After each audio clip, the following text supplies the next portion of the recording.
destruídas de geração em geração. No verso de número 3, eu vou dizer ornamento, eu não sei como está na sua Bíblia, mas nós podemos ler ali, ornamento, ali de glória em vez de cinza, óleo de gozo em vez de tristeza, e veste de louvor ao invés de espírito.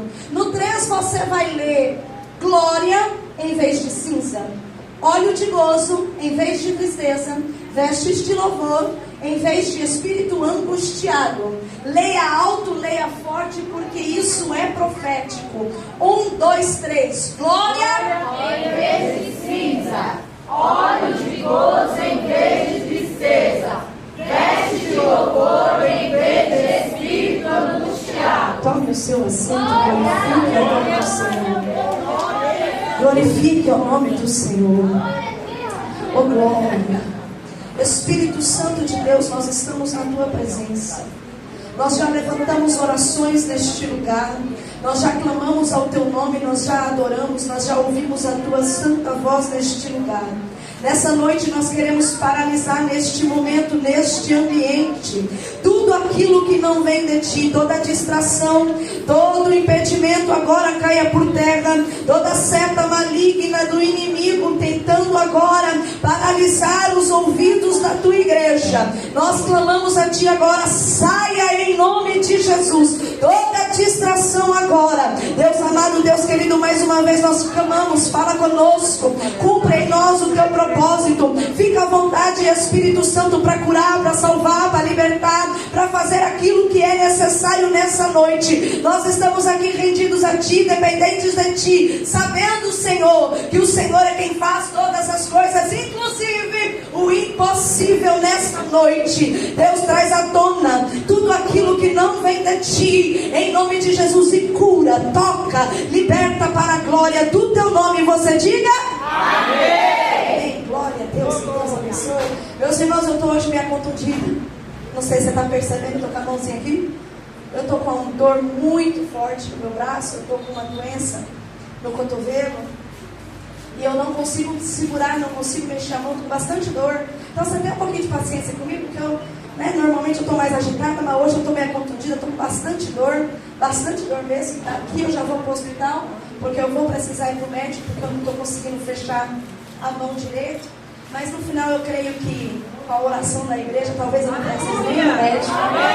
Quem sabe Deus já não me cura dessa enfermidade, porque o nome do Senhor vai ser glorificado. A gente escreve um pouco, a gente usa muito a mão e está difícil. Mas o nome do Senhor vai ser glorificado.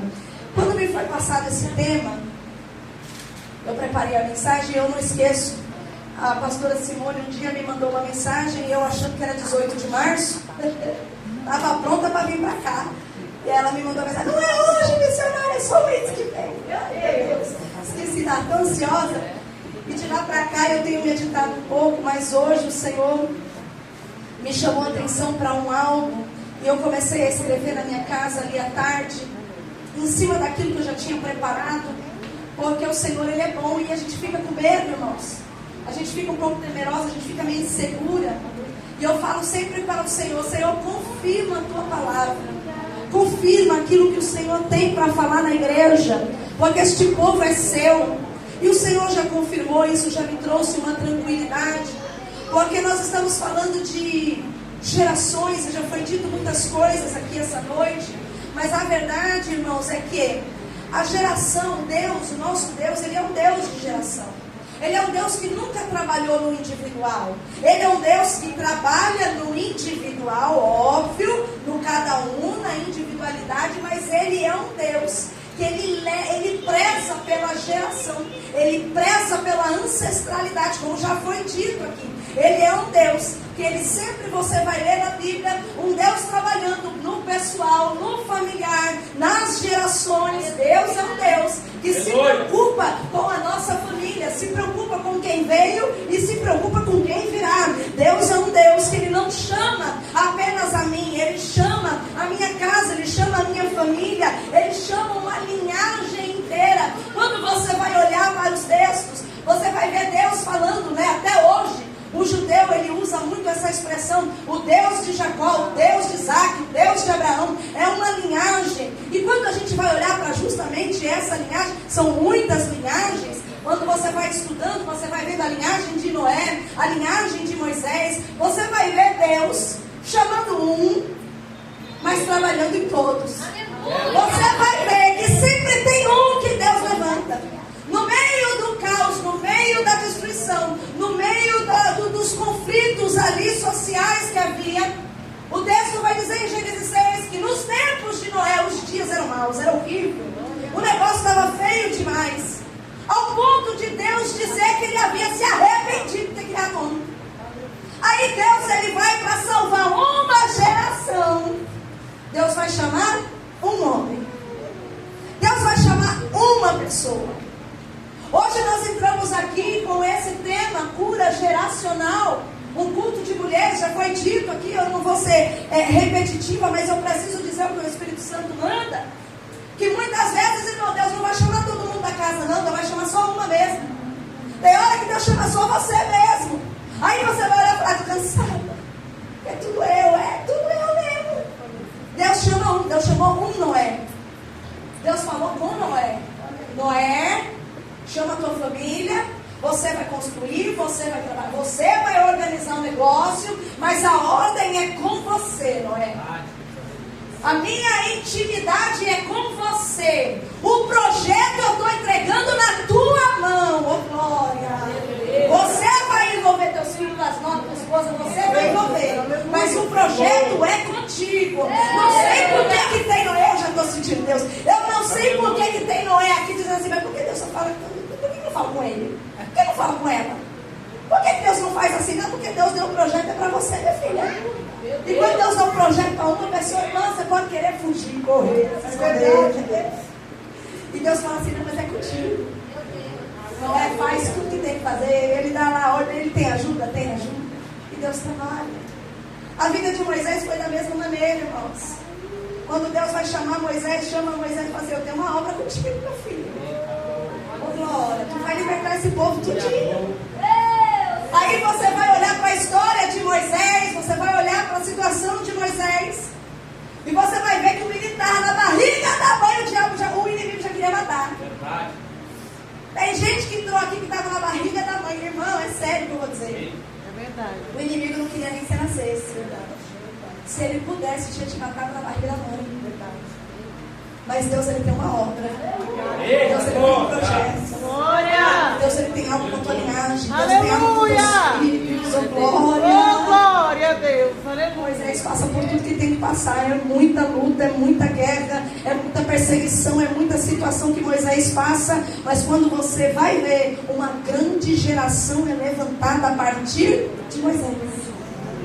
E como não dizer de Abraão? Abraão, a mesma coisa. O Senhor chama Abraão, tira ele do meio de uma gente idólatra. A irmã que me antecedeu está ali. Ela disse assim, eu sei de onde Deus me tirou. Eu não merecia estar aqui. Irmão, quem é que aqui tem a ousadia de levantar a mão e dizer, eu mereço estar aqui? Nem eu, nem você merecíamos estar aqui. Mas Ele, pela sua infinita graça, nos enxergou aonde ninguém mais enxergou. Ele nos tirou da onde ninguém tiraria. Ele trabalhou na minha, na tua vida, quando Ele te ama. Ele tem obra na tua vida. Ele tem um legado para te entregar.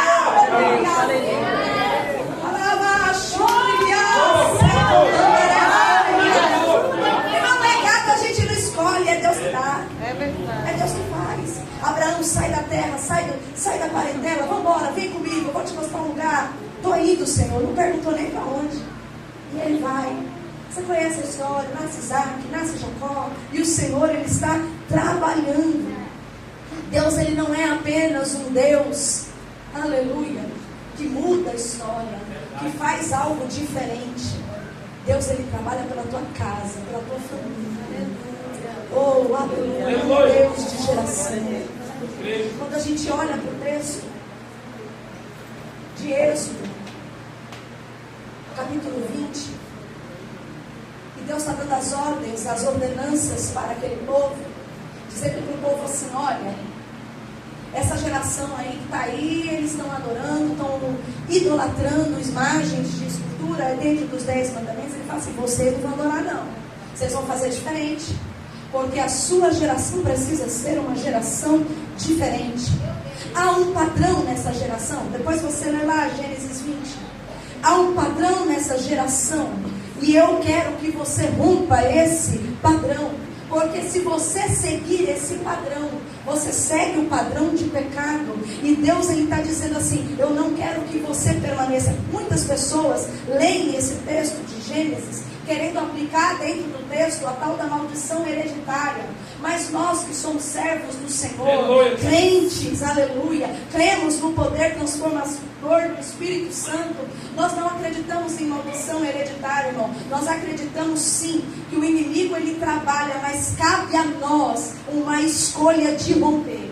Aleluia! Eu posso escolher romper, oh glória! É por isso que Deus usa Moisés e diz assim: ó, quem permanecer nesse pecado vai abrir mão daquilo que eu tenho e vai adquirir as consequências das suas próprias escolhas. Se você andar pelo mesmo caminho, você vai seguir o mesmo caminho. Você vai chegar no mesmo destino. E Deus estava dizendo assim: ó, eu não quero que seja dessa forma. Vamos quebrar os padrões. Vamos romper padrões emocionais. Mentalidade de aprendiz. Não, minha mãe me ensinou assim, é assim que tem que fazer. Não, irmão, não é assim que tem que fazer. Nós precisamos romper ambientes espirituais. Comportamentos que nós normalizamos, igreja. Nós somos servos do Senhor. Aqui foi dito dentro daquela apresentação que foi feita, contextos que nós aprendemos. Irmão, nós aprendemos dentro da nossa casa. Eu não sei você, mas dentro da minha casa é uma coisa muito simples. Talvez você vai se identificar, mas é só para exemplificar. Na minha casa, na minha família, todo mundo da minha família, todo mundo mesmo, come o feijão por baixo do arroz. E eu comia o feijão por baixo do arroz enquanto morei na casa da minha mãe. E se você come o feijão por baixo do arroz, glória a Deus pela tua vida. Mas quando eu saí da casa da minha mãe, eu descobri que o feijão por cima é melhor. O que eu acho? E até hoje eu falo na minha família que vocês são todos hereges que põem o feijão por baixo. E ela fala: não, você é a única herege, porque você é a única que põe o feijão por cima. Aí ela olha para os meus filhos, meu filho, que é o mais novo, não come feijão, e o meu mais velho, e coloca o feijão por cima do arroz, porque ele aprendeu comigo. É um padrão que foi rompido. É uma coisa muito simples. Mas eu estou usando esse tipo de linguagem para não ser tão chocante a você, porque muitas vezes nós repetimos palavras que nós ouvimos. Nós repetimos comportamentos, eles são involuntários. Eles são inconscientes muitas vezes. Mas da mesma maneira que o nosso pai e a nossa mãe, eu estou andando, né, Senhor? Meu Deus. É o braço que está muito mal feito. Nós repetimos padrões. Os nossos pais gritavam conosco e nós gritamos com os nossos filhos. Muitas vezes dizemos aos nossos filhos coisas que ouvimos dos nossos pais. Hoje, Deus está aqui para romper. Porque muitas coisas a gente não percebe. Mas tantas outras o Espírito Santo já te incomodou. Antigamente nossos pais não tinham informação. Hoje eu e você temos a informação. Muitas coisas do tempo antigo, os nossos pais, os nossos avós, eles não tinham a menor ciência. Hoje nós temos a ciência, nós temos o conhecimento, nós somos mais elucidados, nós temos a informação um pouco mais fácil. Muita coisa, inclusive quando a gente fala de depressão, muita gente antiga, se você falar para alguém antigo, ir num psicólogo hoje, não, que é isso, não sou doido? É assim? E hoje a gente fala assim: eu preciso muito de um psicólogo, porque o psicólogo ajuda a gente a se enxergar, a gente a se entender, não é assim? Mas nós precisamos romper, e eu louvo a Deus que muitas pessoas já estão rompendo esses comportamentos normalizados, essas atitudes que nós vimos no passado e estamos rompendo. Mas o que tem isso a ver com a Bíblia? O que isso tem a ver com esse texto? Tem a ver, irmão, quando nós começamos a observar pelo exemplo. E nós estamos falando de geração. Aquilo que veio para mim, eu replico para o meu filho. O meu filho vai replicar para o meu neto. E muitas vezes quebrar o ciclo é eu parar de replicar aquilo que eu aprendi. Quando nós olhamos para a história de Abraão, no capítulo 12, no livro de Gênesis, você vai ver um Abraão fugindo da presença de Deus. Deus falou para ele: vai andando, ele foi andando. no finalzinho do capítulo 12, e ele se depara com Abimeleque, ele se depara com um povo ali no Egito, que ele desce para o Egito, e Deus não mandou ele descer, mas ele desceu, porque ele quis fazer do jeito dele, e às vezes a gente quer fazer do nosso jeito, e muitas vezes quando a gente para de ouvir a Deus, o nosso Deus, ele dá um passo para o lado e fala, então vai meu filho, faz do jeito que você quer, eu vou ficar aqui na contenção, a hora que você entender o que você está fazendo, a gente corrige o curso, a gente recalcula a rota. Abraão fez do jeito que quis, andou do jeito que quis. Aí Deus falou para ele, você vai andar aí? Então vai meu filho, as consequências sua. E quando ele chega lá, e todas as vezes que eu e você saímos debaixo da obediência do Senhor, nós somos obrigados a começar a contar a história, a dar jeitinho. E quando a gente se olha no espelho, a gente já não se vê mais. Por quê? Porque a mentira já entrou, o jeitinho já entrou. Algumas palavras que a gente diz, que não era para dizer, mas já falou. Por quê? Porque a gente está por conta própria. Abraão precisa contar uma história, ele conta, ele mente. Que a Sara era irmã dele, é minha irmã, é verdade, depois explica. Mas é só para você entender. Ele precisou contar uma história para sair da situação que ele mesmo colocou. Aí Deus olha para ele e fala, meu filho, deixa eu terminar. Aí Deus trabalha. Quando anos se passam, capítulo 26 do livro de Gênesis, o filho dele, Isaac, está na mesma situação. Está em fome, o povo está em crise, e ele não sabe o que vai fazer, para onde que eu vou, o que eu vou fazer, Senhor, e agora? Aí Deus aparece para Isaac e fala assim, ô Isaac, vai fazer igual teu pai não, não é para ir para o Egito, hein? Tu não vai para o Egito não. E ele vai ali, ele fica meio que rodeando a cidade, mas ele não entra no Egito. Só que dentro dessa situação ele também vai dizer que a mulher dele, a Rebeca também é irmã, ele faz a mesma mentira, ele conta a mesma história. Verdade. Padrão repetido. Ah, irmão, ele aprendeu, ele ouviu, mas o Senhor, ele vai trabalhando, e ele vai dizer para Isaac assim, Isaac, vem cá, vamos mudar o padrão, vamos mudar o comportamento. Vamos pagerar, vamos semear uma coisa nova, vamos mudar a semente, vamos mudar o comportamento, vamos fazer diferente, vamos. Então a semente que você plantar, a cada uma semente vai brotar 100. E Deus abençoou Isaac de maneira sobrenatural. Rompeu o ciclo, mais ou menos, porque nasce Jacó. Jacó era conhecido como o quê? Enganador. O que Jacó faz? Engana o pai. Era o ciclo do engano dentro daquela família. E nós precisamos orar por isso, porque eu e você identificamos esses padrões. Eu sei que está meio diferente nessa noite, mas eu preciso introduzir a mensagem dessa maneira, para que nós possamos abrir os nossos olhos, primeiro espiritual, e segundo, a gente entender o comportamento ao nosso redor. Você está olhando para a tua casa, você está olhando lá, porque Deus, ele te dá estratégia, Deus te dá entendimento. Você está olhando, não, mas a minha família sempre tem um que acontece uma coisa. Você já percebeu? Tem família que a situação daquela família é o divórcio, todo mundo se divorcia. A situação daquela família, todo mundo bebe, ou fuma, ou tem uma enfermidade. Você já percebeu que tem famílias que é assim? Se você percebeu e está nesse culto hoje, Deus está te dando uma estratégia. Primeira, de identificar. Segunda, de profetizar o contrário dentro da tua casa. Meu filho não vai ser assim. Minha filha não vai ser assim. Dentro da minha casa não vai ser assim. Mas isso não é um feitiço, não, irmão. Isso não é coisa, não é padrão mesmo, irmão. É padrão mesmo, é padrão. Isso é comportamental, é científico. Mas nós podemos interferir nisso, pedindo a graça do Senhor, orando, falando com Deus. Porque a tua família não foi feita para sentir medo, não, para ficar abandonada. Ah, mas eu fui abandonada. Mas você não vai abandonar teu filho. Seu filho vai crescer contigo lá. Ah, mas a minha família é difícil. Mas você não vai ser, porque o nome do Senhor vai ser glorificado na tua casa, em nome de Jesus. Ah, mas a minha família ninguém se firma. Mas você vai firmar em nome de Jesus. Seus filhos vão ficar firmes em nome de Jesus. Deus, ele está marcando a história da tua família. Deus, ele quer algo diferente. Deus, ele está corrigindo o curso da tua família. Nós precisamos começar a falar: eu não vou mais ser como os meus pais, eu não vou viver como a minha família viveu, eu vou quebrar esse padrão. Nós precisamos romper, nós precisamos falar. Irmãos, eu cresci numa família, minha família ninguém é evangélico, ninguém, só eu. A minha família frequenta uma outra religião. E na minha família eles têm algumas crendices, eles têm algumas coisas que eles acreditam. E antes mesmo de eu ser crente, eu não acreditava naquilo.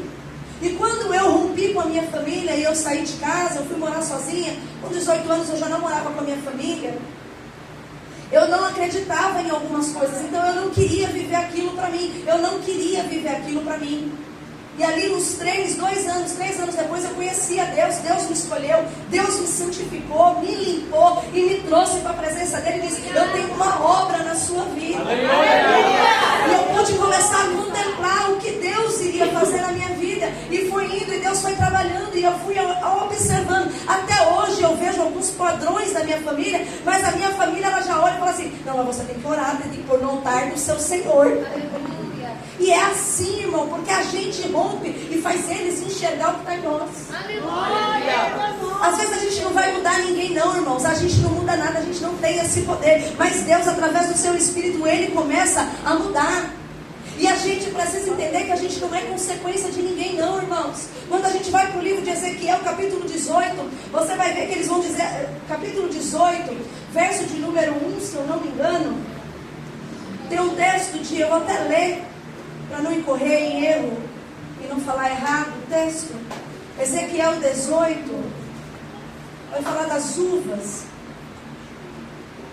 Que tem de vós? Vós que dizeis essa parábola acerca da terra de Israel, dizendo: os pais comeram uvas verdes e os dentes dos filhos que embotaram. Vivo eu, diz o Senhor Jeová, que nunca mais direis esse provérbio em Israel. Por quê? Porque eles diziam que o que o pai fazia refletia nos filhos. O pecado dos pais, dos avós, era o pecado dos filhos e dos netos. E eu preciso dizer isso para alguém que entrou aqui: você não pode mais viver sobre esse jugo. Eu sinto autoridade porque já foi dito, eu já ouvi. E quando eu estava na minha casa, o Senhor me deu essa palavra. E eu falei: eu vou, Senhor, falar, mas o Senhor confirma esta palavra. Porque nós temos uma estigma. E quando a irmã Larissa leu aqui o texto de Salmo 84, do Salmo dos Coraitas, eu falei: muito obrigada, Senhor, por confirmar essa palavra. Porque quando eu olho para o Salmo 84, quando eu olho para alguns salmos, na verdade são alguns salmos, 84, 85, 87, 88, 45 ao 49, são salmos dos Coraitas. E os salmos dos Coraitas era o salmo dos filhos de Coré. Quando eu vou para Números 16, eu vou ver a história de Coré. Quem era Coré? Aquele que rebelou. Quem era Coré? Era aquele que junto com Datã e Abirão ficaram contra Moisés e Arão. Verdade. O texto vai dizer que o chão abriu e eles foram engolidos. Por quê? Porque foram rebeldes, porque rebeliaram, porque foram maus. Imagina você a terra abrir e engolir aqueles homens. Aí o texto vai dizer lá em Salmos, você vai ver os Coraitas. Se você vai para Êxodo 34, se eu não me engano, se não me falha a memória, vai contar a história dos Coraitas. Aí quando você vai ver os Coraitas, eles ficavam na porta do templo.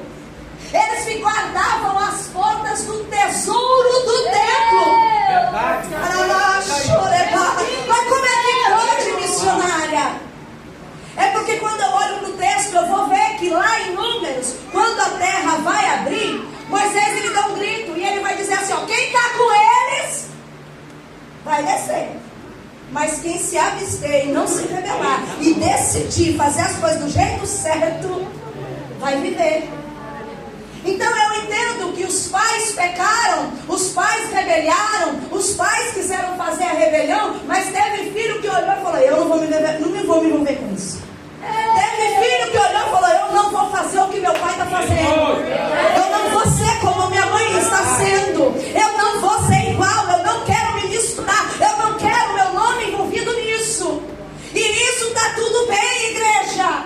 A gente precisa começar a normalizar o não. A normalizar não é porque a família vai ficar chateada. Igreja, certo é certo, Bíblia é Bíblia, pecado é pecado. Jesus vai dizer: aquele que não aborrece o pai, a mãe e o irmão tem parte comigo. Nós precisamos normalizar. O texto vai dizer que os filhos não se misturaram. E eles se tornaram alguém dentro da casa do Senhor. Eles compunham salmos, cânticos, aleluia, de abertura de culto dentro do templo. Eles guardavam o tesouro. Mas talvez alguém ia olhar e dizer: mas não sei, isso aí não é os filhos de Coré? Essa família aí tem problema. Não, irmão, deixa pensar o que quiser, deixa falar o que quiser. Você precisa aprender a adorar. Aleluia, você precisa aprender a adorar o nome do Senhor, porque todos nós temos uma escolha. Ezequiel vai dizer isso. Eles comeram a uva verde. Eu? Não. Eu tenho uma escolha. Eu escolho não me contaminar. Eu escolho ser diferente. Eu escolho fazer diferente. Eu escolho não maldizer. Eu escolho não colocar um contra o outro. Eu escolho não... Oh, meu Deus!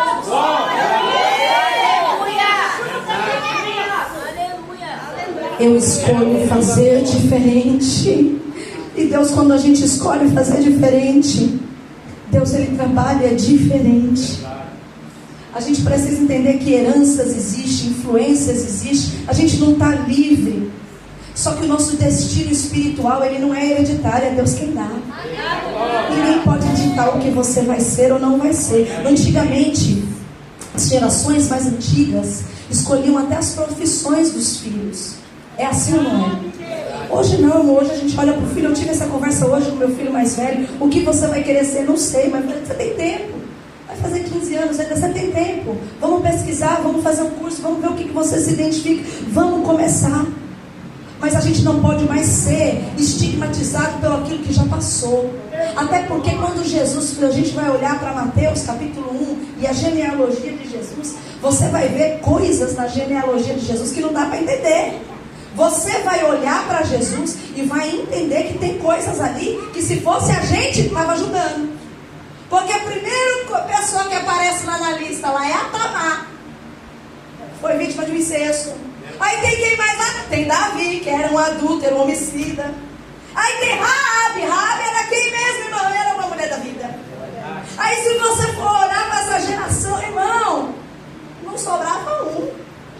Aí tem Judá, irmão, Judá. Quando a gente fala leão da tribo de Judá, que é da raiz de Judá. Oh, meu Deus do céu. Se você for olhar Judá era filho de quem? De Jacó. Judá foi um dos irmãos que vendeu José. Verdade. Não tinha um que valia, irmão. Mas Jesus olhou e falou assim: essa turma aí, é eles que eu vou usar, oh glória. Porque eu não estou preocupado com isso. Eu vou trabalhar da minha maneira. Eu vou olhar para uma linhagem ferida. E quando eu entrar, eu vou redimir o nome daquela. Oh, meu Deus do céu. Será que você está entendendo? Ah, mas o pai dele é o pai dela, a mãe dela. Ei, você não vai ser conhecido pelo nome do teu pai, e sim pelo aquilo que Deus faz na tua vida.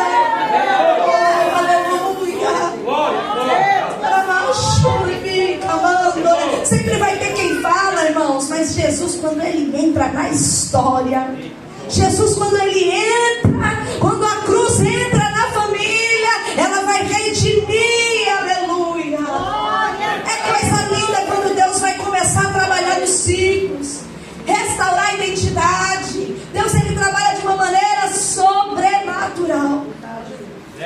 Quando a gente olha, aleluia, para esse texto que a gente leu de Isaías, capítulo 61, Jesus, ele vai dizer que o Senhor me ungiu para pregoar boas novas, para curar os quebrantados, os cativos, os feridos, porque Deus, ele sempre conhece aquilo que está dentro de nós. Ele vai olhar para esse povo, e eu vou dar um contexto só para você entender. Porque o povo aqui estava dentro de um cativeiro. O povo estava aqui vindo ferido. O povo aqui, irmão, o povo estava destruído emocionalmente. As feridas estavam terríveis. E Deus vai olhar para aquele povo e falar assim: mas não vai ficar do jeito que está. Não vai permanecer como está. Eu vou restaurar. Eu vou libertar. Aleluia. Eu vou abrir a prisão daqueles que estão presos. Porque eu vou trazer uma coisa nova. Eu vou apregoar uma novidade de vida. Eu vou trazer... Oh, meu Deus do céu. Às vezes a gente olha para a nossa vida E a gente acha que acabou a igreja. Eu não vou nem perguntar, porque se eu perguntar, eu sei que você vai levantar a mão. Talvez só as crianças aqui não vão entender a pergunta. Mas todos nós, quando entramos ali, todos nós, em todo momento da nossa vida, desde que a gente tem uma consciência, a gente carrega ferida. Tem umas que a gente apaga. Tem umas que a gente esconde. Como foi cantado aqui, a gente põe um sorriso e ninguém percebe. Mas todos nós que entramos aqui carregamos traumas, feridas, dores, mágoas, rejeições, coisas das quais a gente muitas vezes não consegue lidar. O espírito está abatido, a alma está abatida, está angustiada, a gente às vezes não sabe nem porquê. Aleluia. Mas Deus, Ele trabalha, oh glória. Deus, Ele muda o cenário. Quando o texto diz que a gente leu que Ele vai trocar o ornamento por cinza, Ele vai pôr uma coroa na cabeça ao invés da cinza. A cinza, irmão, era a humilhação. Quando eles se vestiam de pano de saco e punha cinza sobre a cabeça, era aquele período da humilhação. Verdade. Aí Deus estava falando para ele assim: não vai ter mais humilhação, eu vou botar uma coroa na tua cabeça, eu vou te honrar. Por isso que diz, nós lemos glória, algumas vai dizer honra. O Senhor tem honra para a tua vida. O Senhor tem honra para a tua vida. Eu vim pregar para uma igreja que talvez dentro do seu contexto, seja ele conjugal, seja ele familiar, o nome do Senhor vai ser glorificado na tua vida. O Senhor vai trabalhar de maneira sobrenatural. Eu tenho óleo para curar essa ferida, essa tristeza, essa mágoa que não passa. Oh meu Deus do céu. A gente tem pessoas que passam na nossa vida, situações que a gente vive, que a gente enfrenta, coisas que passam sobre a nossa vida, que causam uma tristeza terrível. Tem gente que consegue viver com essa tristeza de maneira que ele administra ela. Administrar não é curar. Porque se toda vez que eu passo o meu dia maquiando aquilo que eu sinto, mas quando eu chego na minha casa, quando eu deito no meu travesseiro, ou muitas vezes quando eu vou orar ao Senhor, eu desabo, eu desmonto, irmão, não precisa ver isso aí. Mas Deus hoje Ele está dizendo assim: olha, eu vou trocar toda essa tristeza. Se você colocar ela no meu altar hoje, se você colocar ela no meu altar hoje, eu vou trocar a tristeza e vou colocar óleo de alegria. Aleluia. É uma unção de alegria. Não é uma coisa que vai ser aqui e vai passar, não. É uma coisa que vai permanecer. Mas missionária, o meu espírito está angustiado, a minha alma está abatida. Eu vou te dar veste de louvor. Sabe o que acontece às vezes? Não sei se aconteceu com você, comigo acontece sempre. Tem dia que a gente está tão abatido, tem dia que a gente está tão incrédulo. Irmão, vem cá, eu não sou melhor que ninguém aqui não.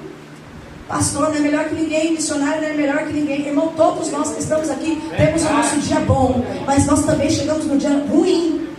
E muitas vezes quando o dia ruim chega e a gente começa a ouvir um louvor, não sei se já aconteceu com você, comigo sempre acontece. Às vezes a gente ouve um louvor e a gente está tão chateado com a situação que nos permeia, que quando a gente ouve o louvor a gente desliga, não quero ouvir esse louvor.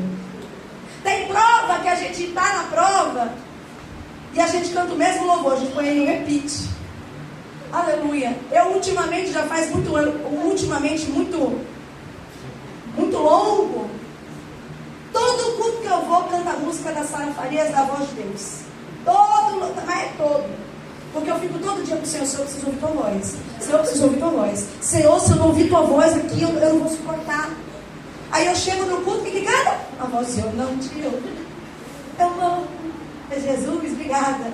É isso mesmo, preciso te ouvir. Só que tem situação que a gente vive, que o Senhor está falando que vai dar vitória, e a gente olha e fala assim: não quero ouvir isso, porque isso não é a minha realidade. E o Senhor já falou assim: eu vou te dar vestes de louvor, você vai conseguir cantar, você vai conseguir adorar, o Senhor vai restaurar as coisas antigas. Irmão, não é só de dor que o crente vive, não, irmãos. Tem dor na vida da gente que precisa ser rompida. E eu vou entrar em algo agora, já vou finalizar daqui a pouco. Aleluia. Porque tem dor que a gente vive, que se a gente não identificar essa dor e não compreender, como foi dito aqui. Alguma das irmãs que adoraram, não me lembro qual foi, diz que tudo coopera para o bem daqueles que amam a Deus. E tudo coopera. Nós falamos da linhagem de Abraão, Isaac, Jacó. E quando eu olho para a linhagem de Abraão, eu não posso deixar de falar, porque eu estava sentada na mesa e eu cheguei a separar o texto e começar a esboçar alguma coisa para pregar aqui hoje. Mas aí eu falei, não, Senhor, vou ficar no que o Senhor já tinha me dado, não vou inventar. Eu cheguei, sentei ali, ainda rabisquei uns negócios, falei, não vou inventar, Senhor, vou ficar onde? Mas o Espírito Santo, ele estava falando comigo e eu estava sendo teimosa. E agora eu estou entendendo por que quando a irmã falou do tudo coopera. Por quê? Porque quando eu olho para a linhagem de Abraão, Isaac, Jacó, José, eu vejo um menino de 17 anos que não escolheu aquilo que ele estava vivendo. Ele não pediu para viver o que ele estava vivendo. Em nenhum momento aquele menino pediu nem para nascer, porque a mãe dele não podia nem gerar. Ele foi ali a raspinha do tacho, como a gente diz os antigos. A mãe, a Raquel, a mulher amada de Jacó, a irmã já tinha dado um monte de filho para Jacó, mas Jacó queria um filho da mulher amada. Então quando José nasce, ele é o queridinho de papai, amor de minha vida. Ele trata Josézinho assim, ó. Verdade. Só no leitinho com a bolachinha do todinho. Só danoninho, irmão. Você acha que José ia pegar a deixada? Não, irmão. José era aquele que fala, não fala assim com ele, que ele é neném. Ele foi mimado, irmão. Porque ele era o filho que José de Jacó queria. E isso despertou dentro daquela família um ódio. Porque eu tenho dentro da família, eu vou dizer, do jeito que Deus colocou no meu coração, você fica crente da glória. Porque dentro da família era uma família totalmente disfuncional. Se a gente estudar o caso da família de José, irmão, presta atenção.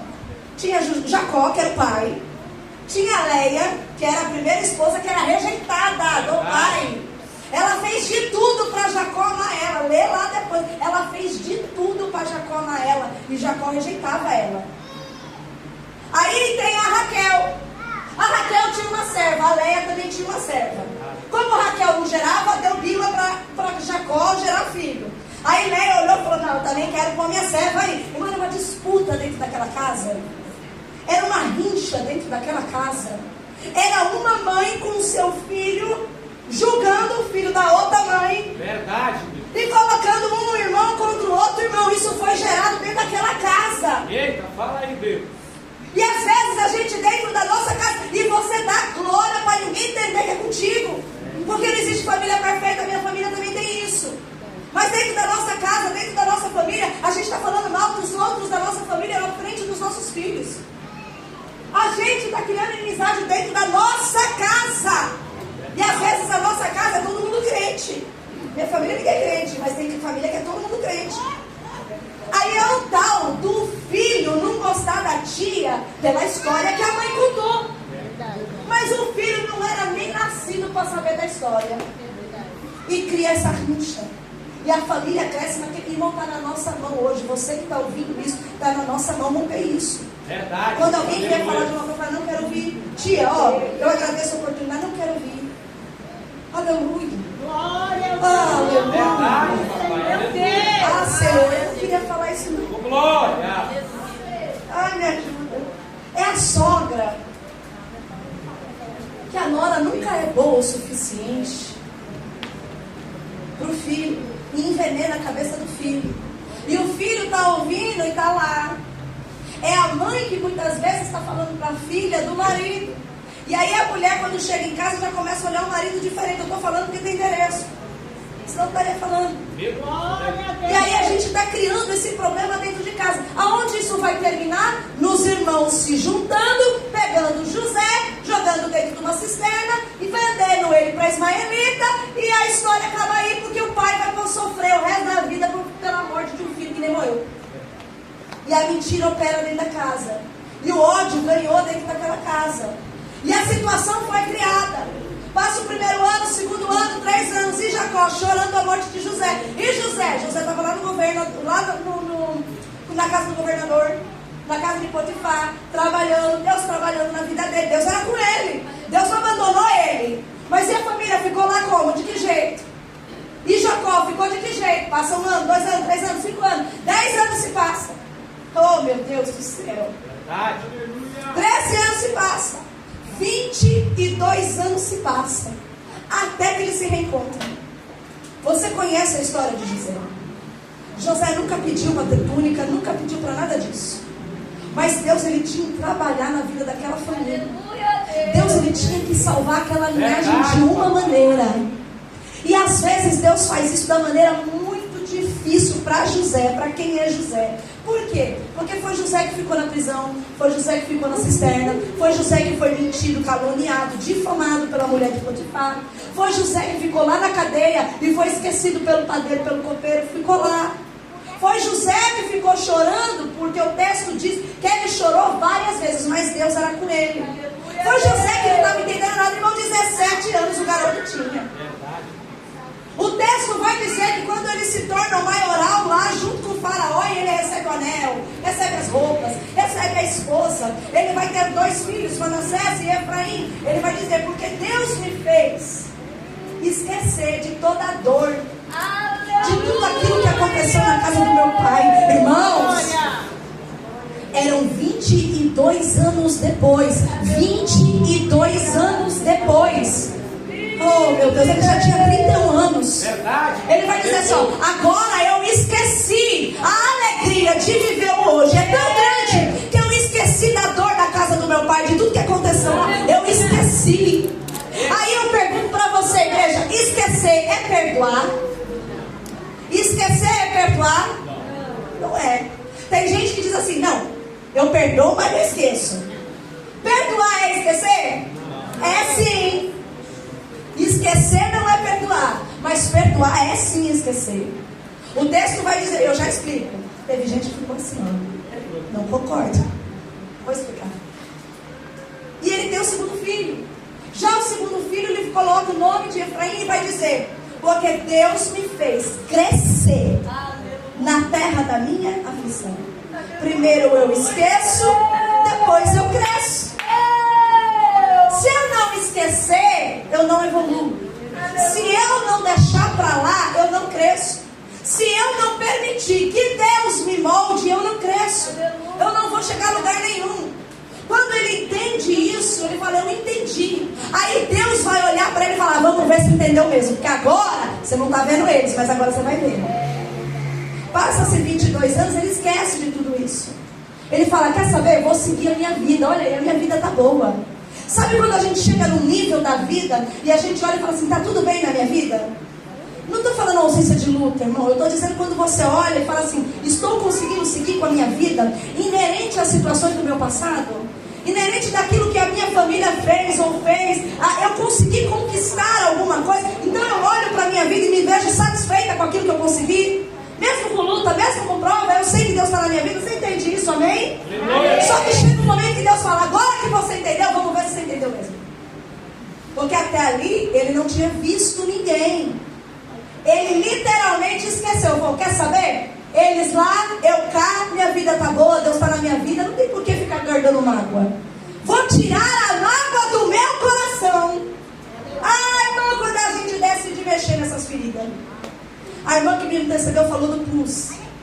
Irmã do céu, meu Deus do céu, quando você tem uma ferida inflamada e precisa fazer uma raspagem, você não toma anestesia. Tem alguém que já fez esse procedimento aqui? Tem alguém que conhece essa situação? Não se toma anestesia porque tem que saber até onde vai chegar, não é isso, irmã? Doeu pouco muito? Ela até riu. Porque você precisa saber até onde está. E tem ferida que tem que raspar até no osso. Tem ferida que o pus já corroeu até os músculos, até a carne. Meu Deus. Aleluia. Não pega anestesia. Então você segura no banco aí, grita ai da glória, ninguém vai perceber. Porque Deus hoje nos trouxe aqui para raspar umas feridas. Porque não adianta você ficar tomando dipirona com essa ferida que não vai resolver. Ai, mas faz tantos anos que isso dói. Se tantos anos dói, vamos raspar hoje em nome de Jesus. Nós vamos passar aí uma raspagem. Não vai ter anestesia não, vai ser assim, tchau. Aleluia. vai gritar, vai segurar no banco, fala, meu Deus, mas toda vez que eu identifico que eu preciso me curar dessa mágoa, aí Deus faz assim, ó, da vida da gente. Aí Deus fez o quê? Mandou os irmãos bater aonde? Comprar grão lá no palácio de José. Verdade. Aí José olhando para eles, falou assim, eu conheço essa turma aí, mas eu tinha esquecido desses cidadãos. Mas que esse fantasma desses irmãos veio aqui me atormentar agora? Eu nem estava mais preocupada com eles, eu nem tinha mais mágoa, eu nem sentia nada deles. Aí Deus fala, vamos ver se não sente mesmo. É por isso que tem gente do passado que volta na nossa vida. É por isso que tem ciclo que a gente vive e revive, vive e revive, porque a gente não superou. Enquanto a gente não supera, Deus não tira da nossa vida. Porque tem gente que Deus não quer tirar da nossa vida. Tem gente que Deus quer trabalhar, modelar e deixar do lado.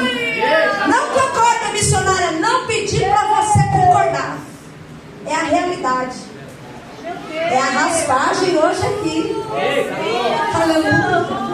Tem gente que a gente não quer perto, mas não quero conviver. Não sou obrigada. Tem gente que fala até assim, não sou obrigada. E Deus está falando, ninguém te perguntou. Eita, glória. A gente não quer, como é que Deus quer? O que eu vou fazer? Não é assim? E a pessoa está lá do lado. E os irmãos estão lá do lado.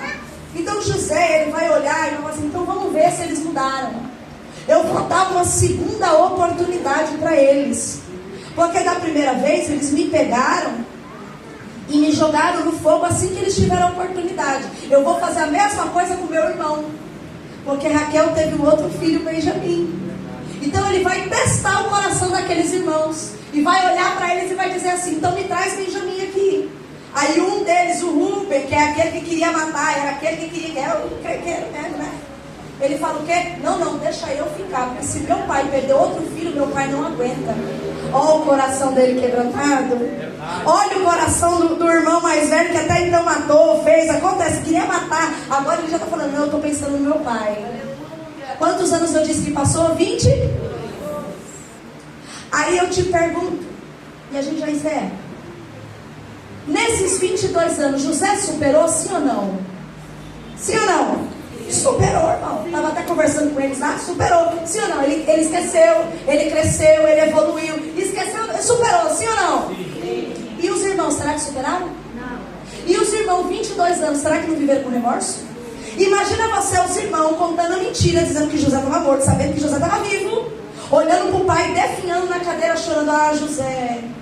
Eu vou exemplificar para você entender, porque isso a gente na psicologia chama de luto patológico. Luto patológico.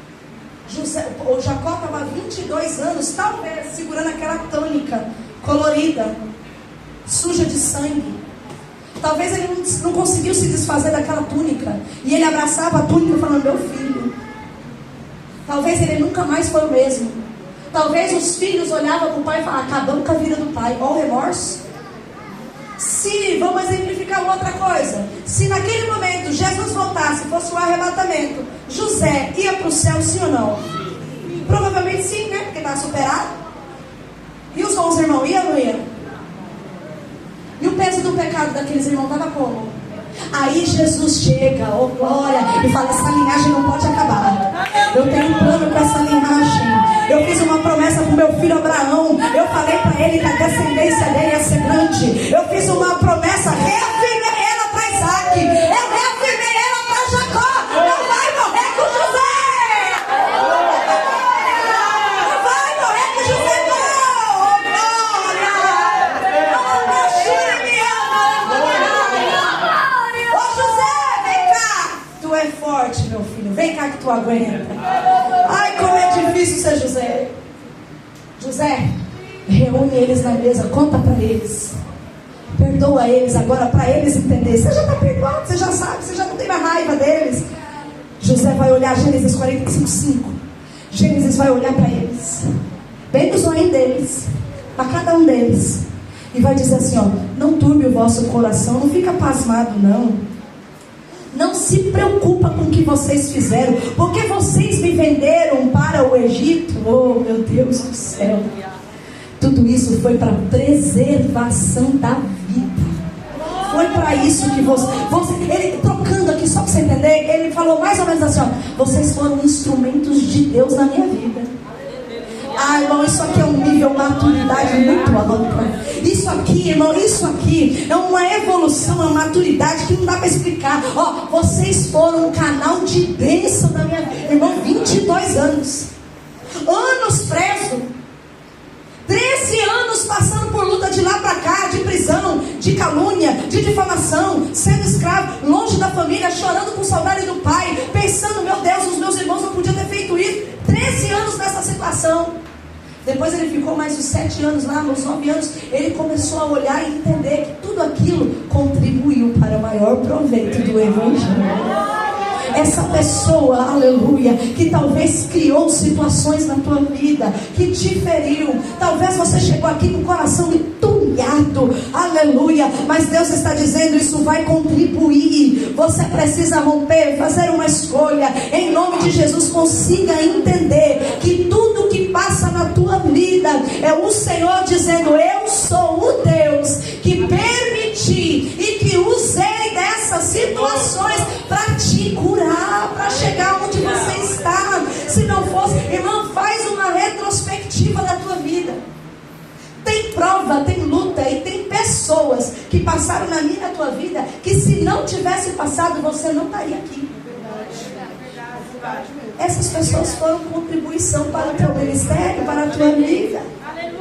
Missionária, mas dói muito, dói, irmão. Eu não estou dizendo que a dor não existe. Eu estou dizendo para nós enxergarmos dentro de alguma situação aonde Deus, mesmo que Ele faça a ferida, como está escrito no livro de Jó, Ele abre a ferida e Ele mesmo fecha. Aqui já foi falado de algumas mulheres, eu não vou deixar de citar apenas as mulheres que foram agentes de cura. Agente de cura.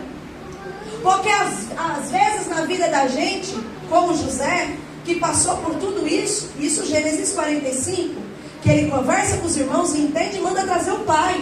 O texto vai dizer em Atos 7, se não me falha a memória, 7 ou 8, vai dizer que subiram com José da terra, irmão, mais de 70 almas, foram 74 mais um que subiu. Desses 74 mais um, 75 pessoas que José abrigou lá no Egito. Irmão, se José não tivesse sido vendido para lá, não tivesse acontecido tudo, essas 75 pessoas não estariam lá.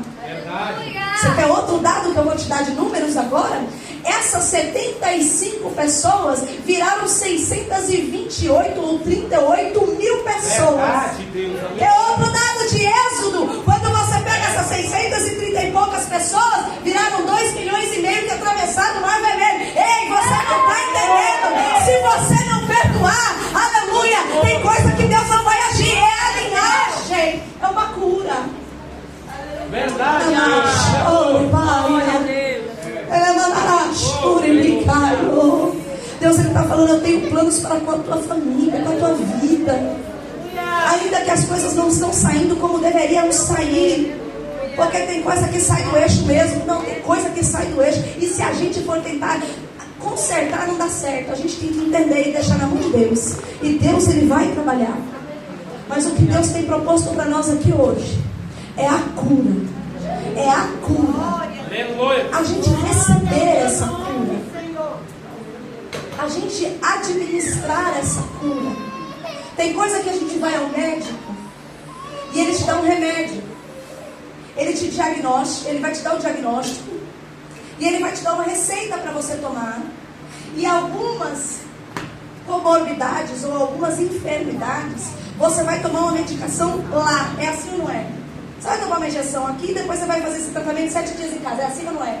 Se você for lá e fazer que nem eu já fiz uma vez, eu vou contar, porque eu tenho vergonha, mas eu conto, e fugir da injeção, você vai receber, você vai ficar curado? Eu já fugi, irmão, do médico para não tomar injeção. Então, médico, não gosto de bezetacil. Não tomo, não tomo. Não adianta prescrever que eu não tomo, eu fujo mesmo. Eu fujo mesmo. Jesus precisa me libertar do medo. Mas se você tomar a injeção lá, como muitos irmãos fazem, agora eu também vou dedurar os irmãos, que aí eles tomam o remédio lá, a injeção, o medicamento, e volta para casa, pega a receita, dobra, põe lá em cima da mesinha e não compra o remédio. Vai resolver? Ele vai ficar bom depois de uns 3 dias, mas aí depois vai voltar aquela enfermidade, porque só a injeção não vai resolver. É a mesma coisa que você está recebendo aqui hoje. Hoje você está recebendo uma benzetacil, está fazendo uma raspagem. No final nós vamos orar, Deus vai fazer uma sutura, Deus vai costurar aí o corte.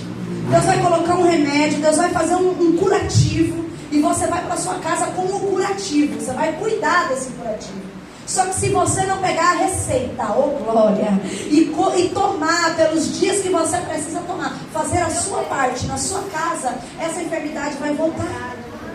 E não vai ter resolvido. Me perdoe a sinceridade, igreja. A gente precisa ser sincero. Os tempos que a gente está vivendo, eu não sei mais pregar assim. Não é possível. Eu já estou assim, eu já estou falando a verdade, já quero você entender. Se você não fizer desse jeito, nós vamos ter perdido tempo aqui. Porque nós vamos voltar para casa ferida, machucada e não vai dar nada. E é por isso que tem muito crente doente. Porque eles não entendem.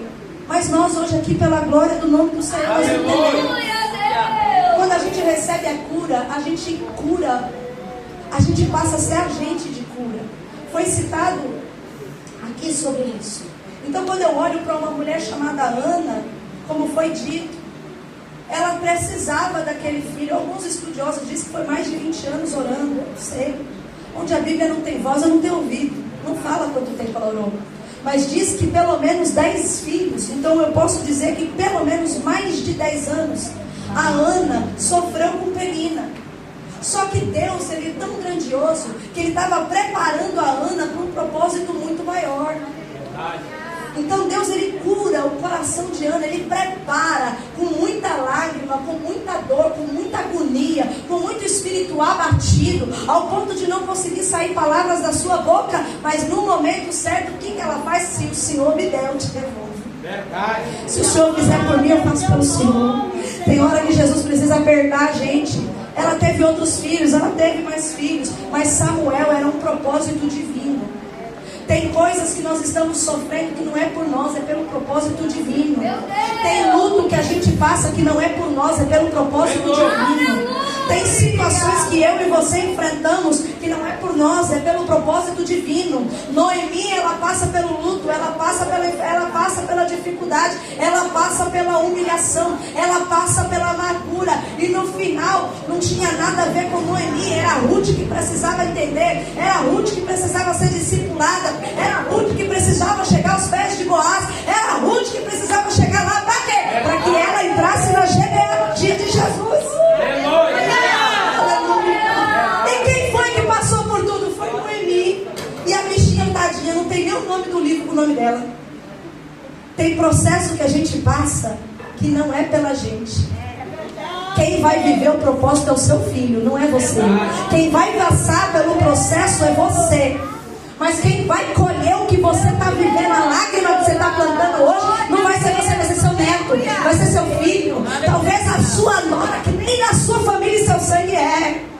Mas a gente precisa começar a romper e colocar a nossa família nas mãos do Senhor. Tem coisa que divide, tem coisa que acaba, tem coisa que complica, mas o Senhor, ele está no controle da tua casa. Igreja, o Senhor não perdeu o controle.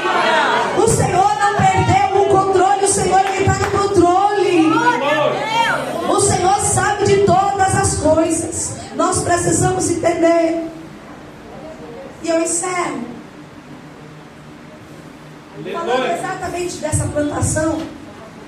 Porque enquanto a gente está sentado, enquanto a gente está olhando para o nada, enquanto a gente está olhando para a situação da vida chorando, enquanto a gente está ali se acabando, o texto que nós lemos vai dizer assim, que todas essas trocas que o Senhor vai fazer, da coroa por cinza, o gozo de alegria, o óleo pela tristeza, a veste de louvor pelo espírito angustiado, é a fim de que você seja chamado de árvore de justiça. Ou seja, fui curada.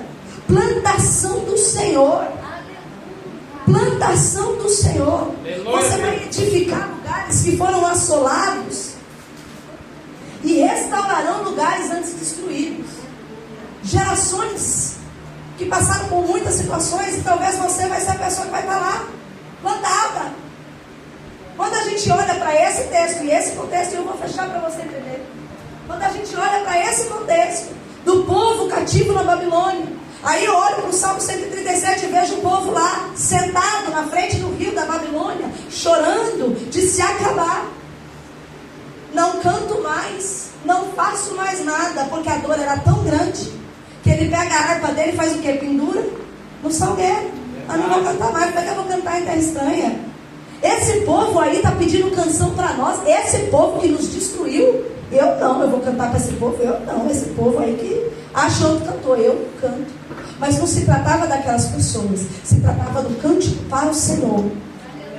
Aquele povo deixou de adorar a Deus, porque a assolação, a destruição era tão grande dentro deles, que eles não tinham força nem mais para cantar.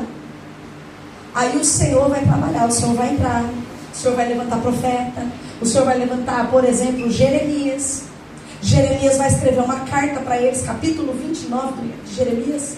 Vai dizer que ele vai falar assim, ó, vocês precisam levantar, reagir. Levanta a cabeça, você estuda aí. Casa, arruma a casa, faz um jardinzinho, planta umas árvores aí, dá um jeito aí, fica aí, porque aí vocês vão ficar 70 anos. Não vai ser um dia, vai ficar 70 anos. Deus falou que ia ser assim. Então se conforma. E mais pra frente, na mesma carta, capítulo 29, verso 11, vai dizer assim, ó, e tem mais.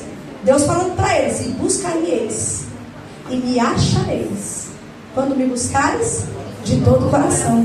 Pense eu no pensamento que eu tenho sobre vós. É pensamento de paz, não é pensamento de morte. Já foi repreendido o espírito de morte aqui hoje.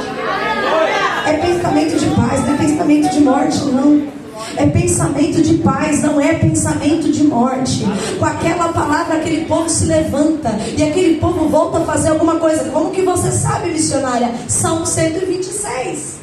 Quando nós regressamos, aleluia, e voltamos a Sião, ai, mano, a nossa cara estava assim, ó, sorriso de orelha a orelha. A nossa boca, ela se encheu de riso. E a nossa língua de cântico não parou de cantar, não pendurou harpa, agora a língua está cheia de cântico, porque as nações vizinhas olhavam para nós e diziam, grandes coisas fez o Senhor a eles, e nós dizíamos, grandes coisas fez o Senhor a nós, por isso nós estamos alegres. E ele conclui no verso 6 dizendo assim, ó, aquele que leva a preciosa semente. Eles estavam como no Salmo 137? Sentado, diga, sentado. Agora eles estavam fazendo o quê? Andando. Eles estavam sentados e chorando. Agora eles estavam andando e chorando. Parou de chorar? Não. Parou de chorar? Não. O choro não vai acabar não, irmão. Eu não vim pregar que o choro vai acabar. Chorar faz bem. Ai, missionária, que coisa horrível. Não, irmão, chorar faz bem. Ah, chora. Chora. Mas não para. Verdade. Pega essa semente que Deus já te deu. Joel vai dizer assim, ó, tem semente aí ainda? Será que alguém ainda tem semente aqui? Ou será que já jogou o forge, o saquinho da semente longe? Se você está sem semente hoje, o Senhor vai derramar semente, aleluia, na sua bisaquinha. Ah, missionária, vai ter mais força. Não, minha filha, semeia. Vai chorando e vai regando, vai chorando e vai regando. Mas não tenho mais semente, Deus vai te dar semente hoje. Fique de pé no seu lugar, em nome de Jesus.